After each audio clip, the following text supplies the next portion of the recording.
देश का प्रधानमंत्री किसी पार्टी का प्रधानमंत्री नहीं होता, लेकिन जो हाल ही में उनकी डिग्री के ऊपर जो विवाद दिल्ली के मुख्यमंत्री अरविंद केजरीवाल जी ने खड़ा किया, दिल्ली यूनिवर्सिटी ने उस पर कुछ सफाई दी। मैं चाहूंगा कि देश की शिक्षा मंत्री होने के नाते आपकी कांग्रेस के नेताओं के लिए और आम आदमी पार्टी के नेताओं के लिए ऐसे संवेदनशील मुद्दों के ऊपर क्या एडवाइस है, क्योंकि इसका संबंध न केवल भारत में अपितु दुनिया भर में भारतीयों के मानस पर इसका सीधा सीधा असर होता है। विजय जी, मेरी इतनी अभी भी औकात नहीं कि मैं अरविंद जी को एडवाइस करूं। मैं इतना ही कहूंगी, शिक्षा मंत्री होने के नाते दो विषय जिनके माध्यम से एक चर्चा का प्रारूप राष्ट्र के सामने कंट्रोवर्सी के माध्यम से प्रस्तुत किया जा रहा है। अगर इस सभागार में वकील उपस्थित हैं तो शायद वो मेरी इस बात से सहमत होंगे। अगर आप किसी यूनिवर्सिटी में थर्ड पार्टी बन के किसी एक छात्र के सारे कागजात मांगे तो कानूनन यूनिवर्सिटी की ये जिम्मेदारी है कि वो किसी की प्रिवेसी भंग ना करे। ये अधिकार और ये जिम्मेदारी एक्ट ऑफ पार्लियामेंट ने उस यूनिवर्सिटी को दी है। अब दिल्ली यूनिवर्सिटी का ये सौभाग्य रहा कि वो छात्र देश के प्रधानमंत्री बन गए, लेकिन इसका मतलब ये नहीं कि दिल्ली यूनिवर्सिटी अपनी इस जिम्मेदारी से पीछा छोड़े और उस छात्र की प्रिवेसी को प्रोटेक्ट ना करे। मैं इतना ही कहूंगी कि जब ये विषय पब्लिक डोमेन में आया और हमारे राष्ट्रीय अध्यक्ष जी ने कागजात पब्लिक में प्रस्तुत किए स्वेच्छा से, तब यूनिवर्सिटी के, ये मुझे ज्ञात हुआ है टीवी चैनल से, कि एक व्यक्ति ने आके पुष्टि की कि हाँ कागजात सही हैं, वो यहाँ के विद्यार्थी थे। इससे ज्यादा कुछ बोलना उचित नहीं होगा। मैं इतना ही कहूंगी कि आज अगर आप किसी यूनिवर्सिटी में जाकर किसी कांग्रेस नेता के भी कागजात मांगे अथवा स्वयं दिल्ली के मुख्यमंत्री के भी कागजात मांगे, अगर वो संस्थान भारत सरकार के संवैधानिक दायरे में है तो उस छात्र की प्रिवेसी का सम्मान करते हुए हम अपनी राजनीति के लिए वो कागज पब्लिक डोमेन में नहीं लाएंगे। स्मृति जी, बहुत सारे लोग कहते हैं ये भी मामला ऐसा था जिस पर सरकार ने ओवर एक्ट किया। इस सवाल को लेकर के पार्टी के राष्ट्रीय अध्यक्ष और वित्त मंत्री प्रेस कॉन्फ्रेंस करें, प्रधानमंत्री की डिग्री दिखाएं, कुछ ज्यादा नहीं हो गया? मुझे लगता है कि कहीं ना कहीं रजत जी, जो हमारी पार्टी कार्यालय से प्रेस कॉन्फ्रेंस हुई वो सरकार के स्पोक्सपर्सन के नाते किसी की हुई नहीं। अब पार्टी के सर्वोच्च नेता के ऊपर अगर आप इतना बड़ा लांछन लगाते हैं, इतना बड़ा आरोप लगाते हैं, तो स्वाभाविक है कि पार्टी के कार्यकर्ता आहत होंगे, पार्टी के अध्यक्ष आहत होंगे। तो ये कहना सार्वजनिक जीवन में कि आहत करने का अधिकार है लेकिन अपने विचार को प्रस्तुत करने का अधिकार नहीं, ये अपने आप में एक अनोखा अन्याय है। नहीं, अधिकार है, लेकिन इतना भी आहत होने की क्या जरूरत है? राजनीति में ऐसे आरोप लगते रहते हैं। मुझे लगता है वही तो एक सबसे बड़ी चुनौती है। आपको एक पर्सनल उदाहरण बताती हूँ। एक ऐसे ही पब्लिक कार्यक्रम में एक और टीवी चैनल पर एक महाशय ने मुझ पर एक आरोप मढ़ा। उस आरोप से ऑनलाइन पर मेरी बड़ी खिल्ली उड़ी। उस आरोप से किसी ने जाकर केस भी मढ़ा। अब ये महाशय आज से लगभग 2 महीने पहले अपने आप में एक यंग पत्रकार हैं, मेरी ऑफिस में आया और कहा कि जी मैं माफी मांगता हूँ, आपके ऊपर इतना बड़ा मैंने आरोप लगा दिया, आपके बारे में इतनी खिल्ली उड़वा दी, लेकिन ये सब होता रहता है राजनीति में, भूल जाइए। तो इसकी एक कॉस्ट जो है, जो आप एक पॉलिटिशियन को कहते हैं कि you learn to live with this cost, क्योंकि तुम्हारे काम का एक अंश है, कहीं ना कहीं आप भूल जाते हैं कि हम भी इंसान हैं। तो लांछन लगाएं, आरोप लगाएं, सार्वजनिक मिट्टी उछाले, कलंक लगाएं, लेकिन माफी मांगे आके बंद ऑफिसेज में, ये कहाँ का न्याय है? आप तो छोड़ती नहीं किसी को। नहीं, मुझे समझ नहीं।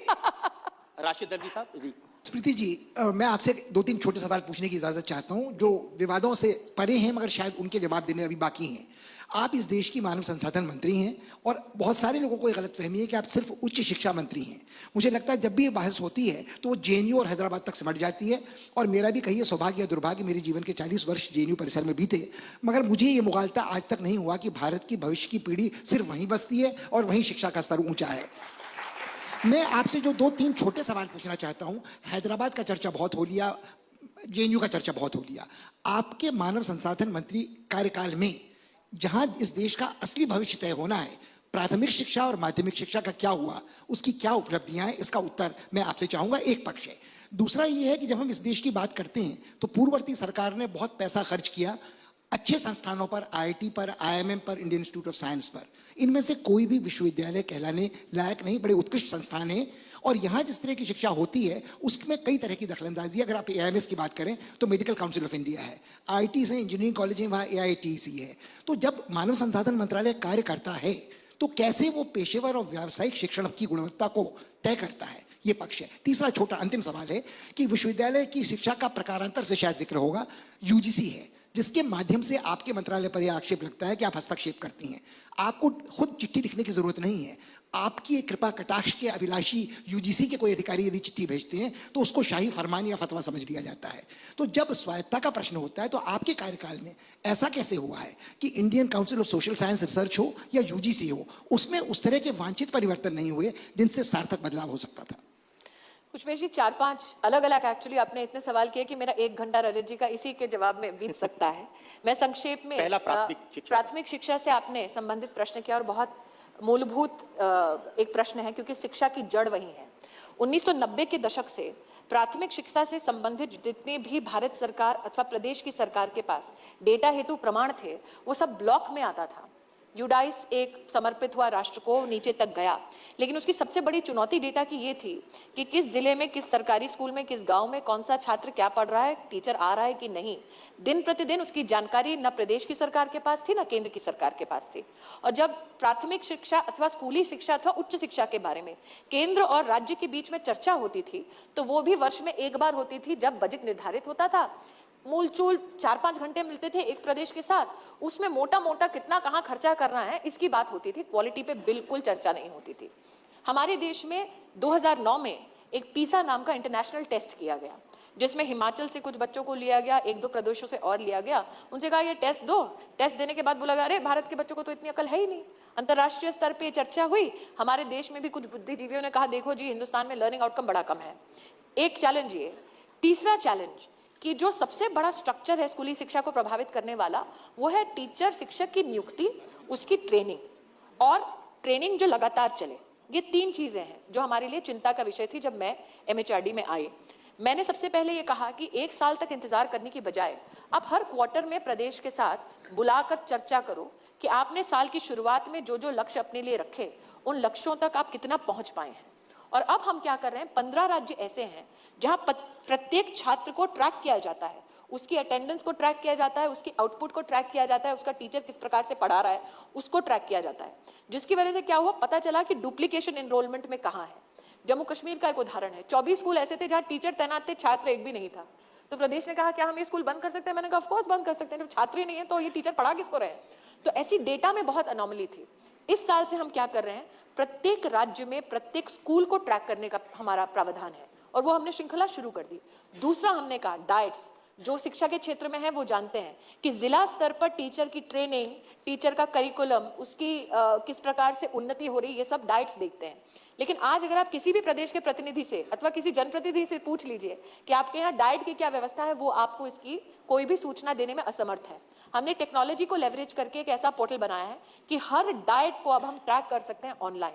और सभी राज्यों के लिए हम एक थ्रेशोल्ड बना रहे हैं, बेंचमार्क, जो हर क्वार्टर में वो देख पाएंगे कि ये डाइट रेड में है, इसको मदद की दरकार है, इसका करिकुलम अपडेट नहीं हुआ, इनके यहाँ पे टीचर की ट्रेनिंग नहीं हो पा रही। और हम प्रत्येक टीचर का डेटाबेस बना रहे हैं स्टेट में और सेंटर में। साथ ही हम ये कह रहे हैं कि टीचर को एजुकेट करने का एक विशेष काडर बने। बहुत सारे राज्यों ने हमारे इस प्रस्ताव को स्वीकार करके वैसा काडर बनाना शुरू कर लिया है। हमने ये भी देखा कि कई बार अभिभावकों की चिंता होती है कि भाई बच्चा सिर्फ क्या किताबी उस तक रह जाएगा, रोड तक, क्या वो आगे नहीं पढ़ पाएगा। हमने कहा कि आप बाल संसद की एक रचना करें जिसके अंतर्गत अगर आपके खेलकूद से संबंधित, अटेंडेंस से संबंधित, स्वच्छता से संबंधित कोई विषय हो तो वो छात्र निर्णय लें और टीचर्स के साथ समन्वय में वो अपने अभिभावकों तक, क्योंकि झारखंड में ये हुआ एक्सपेरिमेंट बहुत सफल रहा। हमने राष्ट्रीय आविष्कार अभियान की शुरुआत की, जो साइंस और मैथ्स में हमारा आउटपुट कम था उसको बढ़ाने के लिए। एच.सी. वर्मा एक विख्यात फिजिक्स के प्रोफेसर है आईआईटी कानपुर में, उनसे हमने कहा कि उत्तर प्रदेश के कुछ गांव में जाके आप ट्रेनिंग करिए टीचर्स की, ताकि बच्चों का रुझान साइंस के प्रति बढ़े।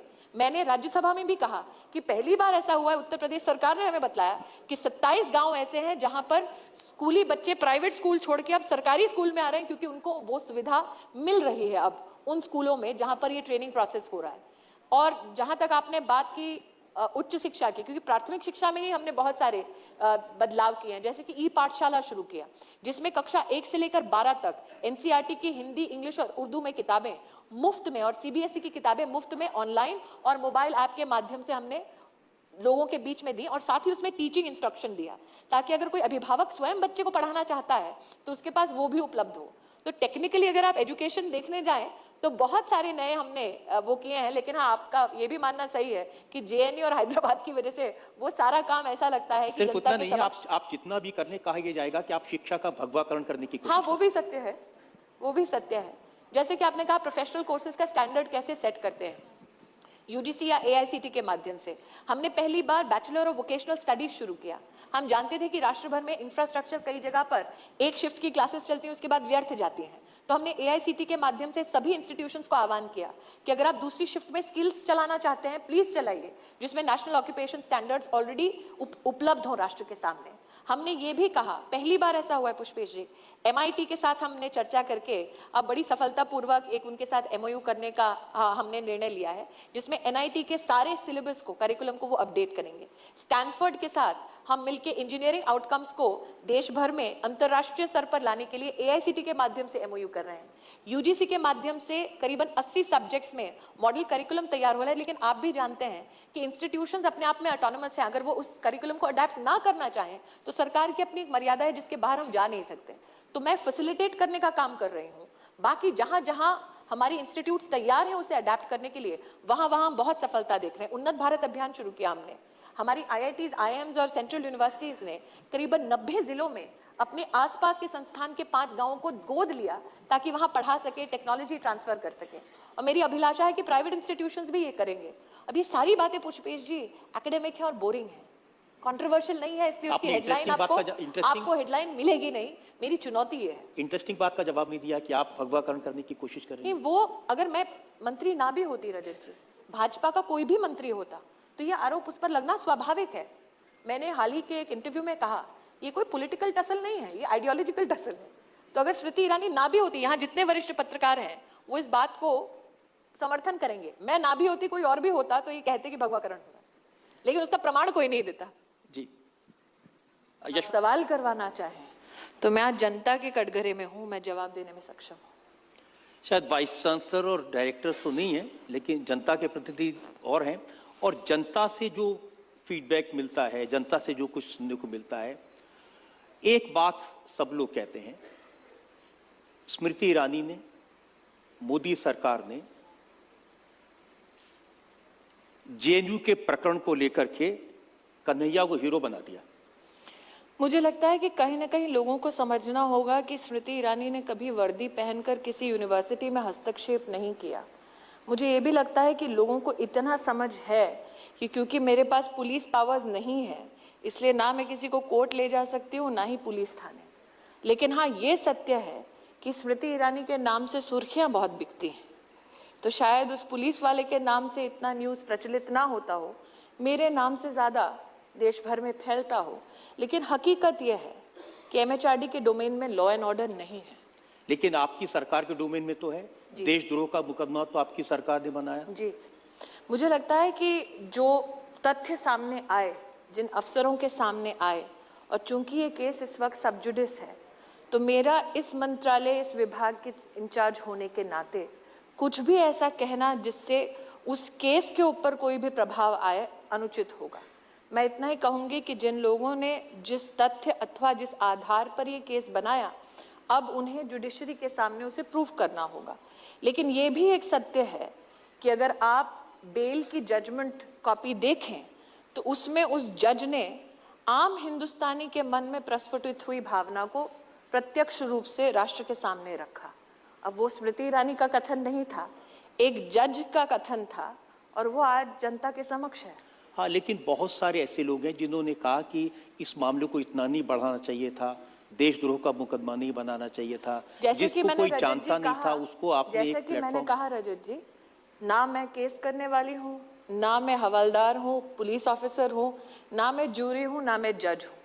तो जो केस मैंने रचा नहीं, जिस केस को गढ़ने में मेरा कोई योगदान नहीं रहा, उस केस के बारे में आप मुझे अपने कटघरे में खड़ा करें, ये भी अपने आप में एक नाइंसाफ। मैं नहीं कटघरे में खड़ा कर रहा हूँ, क्योंकि आपको चिट्ठी तो उन्होंने नहीं लिखी है। उन्होंने कहा कि स्मृति माता की ममता के छांव तले भूखे रहकर पुलिस की बर्बरता के बावजूद हम पढ़ाई कर रहे हैं। ऐसा है कि मेरा एक लोकसभा में भाषण हुआ था, उसके बाद कुछ लोगों ने सार्वजनिक तौर पर कहा था कि छात्र को बच्चे की भावना से संबोधित मत करो। अब वही व्यक्ति अगर सडनली मुझे स्मृति माता कहता है तो उसके मन में ये ममत्व मेरे प्रति कैसे जागृत हुई, इसका जवाब मैं नहीं दे सकती। और सिर्फ एक जेएनयू का केस नहीं, रोहित वेमुला का केस, उसके बारे में भी ये परसेप्शन बना कि मिस हैंडल किया, जरूरत से ज्यादा उसको बड़ा बना दिया। मुझे लगता है कि आज अगर उस विषय पर कोई सबसे बड़ा प्रमाण हो तो वो ये कि जब मैंने सदन में अपना भाषण दिया तो दोनों सदनों में ये मांग उठी कि जो मैं कह रही हूं उसका प्रमाण सदन के पटल पर रखूं। मैंने प्रमाण हर वक्तव्य का सदन में प्रस्तुत किया और उस प्रमाण को पढ़ने के बाद मेरे खिलाफ प्रिविलेज मोशन मूव नहीं हुआ। यह अपने आप में इस बात का संकेत देता है कि मैंने जो प्रमाण, जो तथ्य राष्ट्र के सामने रखे, संसद के सामने रखे, उन प्रमाणों में वो सच्चाई थी जो मेरे भाषण में जनता को सुनाई दी। उसके बाद भी राहुल गांधी ने कहा कि आप और आपकी सरकार दलित विरोधी है, आप और आपकी सरकार छात्र विरोधी है। मुझे लगता है कि एक ऐसा केस जो इस वक्त केरला में दिखाई दिया, जहाँ पे गरीब परिवार में जन्मी दलित लड़की पढ़ाई करके अपने जीवन को उन्नति के पथ पे ले जाना चाहती हो, उसका बलात्कार होता है, उसकी हत्या होती है एक ऐसे राज्य में जहाँ पर कांग्रेस सरकार में है। उस लड़की अथवा उसके परिवार के लिए राहुल जी के पास वक्त नहीं मिलता। ये अपने आप में इस बात का संकेत देता है कि वो उसी विषय को या तथ्य को आगे रखते हैं जो उनके लिए पॉलिटिकली लाभदायक हो। और मेरे भाषण में भी मैंने यही संकेत दिया कि आप अगर इंसानियत के नाते किसी विषय पर चर्चा करना चाहें तो वो चर्चा मुझे मान्य है, लेकिन अगर किसी की मौत पर राजनीति करना चाहें तो राष्ट्र को चिंता करनी चाहिए कि राजनीति किस धरातल तक आज पहुंची है कि हम किसी की मौत के बाद भी उसकी आत्मा के चिथड़े करते हैं। साथ ही ये भी कहना उचित होगा कि हाल ही में एक स्टूडेंट लीडर ने, जो उसी यूनिवर्सिटी से संबंधित है, कैसे राष्ट्र के सामने अपने पत्र के माध्यम से, अपने प्रेस कॉन्फ्रेंस के माध्यम से इस बात को उजागर किया कि किस प्रकार से कांग्रेस और लेफ्ट पार्टी मौत के ऊपर राजनीति कर रही थी और किस प्रकार से सरकार को कटघरे में लाने का उनका प्रयास था।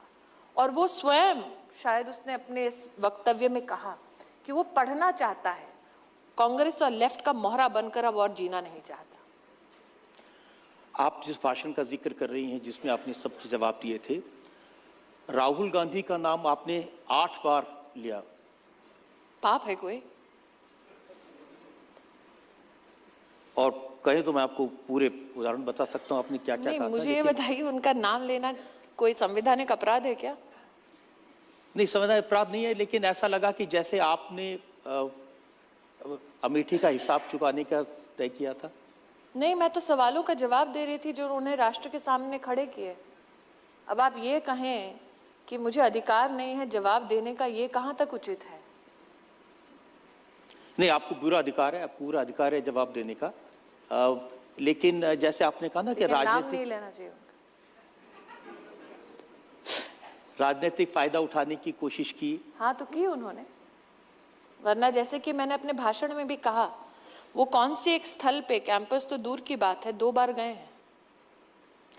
उनका कहना यह है कि लोगों को पीटने से, धमकाने से देश का भला नहीं होगा। उन्होंने कहा कि हैदराबाद में रोहित वेमुला पर दबाव बनवाया था और अब यहाँ जैसा कि रजत जी मैंने कहा, उन्होंने जो जो प्रश्न प्रस्तुत किए सबका उत्तर मैंने सदन में दिया और ये भी कहा कि पत्रावली की श्रृंखला में उन्हीं के एक एमपी थे जो बार बार ये चिंता व्यक्त कर रहे थे। अब शायद जब उन्होंने इस विषय को खड़ा किया तब उनके पास ये पूरी जानकारी नहीं थी कि पत्रों की एक श्रृंखला में कुछ पत्र उनके अपने एमपी के थे जो ये कह रहे थे कि यूनिवर्सिटी में इस प्रकार की चुनौतियां हैं। बहुत सारे लोग यहाँ पर मौजूद हैं जिनके मन में इसी तरह के सवाल होंगे। जी, विजय जौली भारतीय जनता पार्टी के नेता हैं।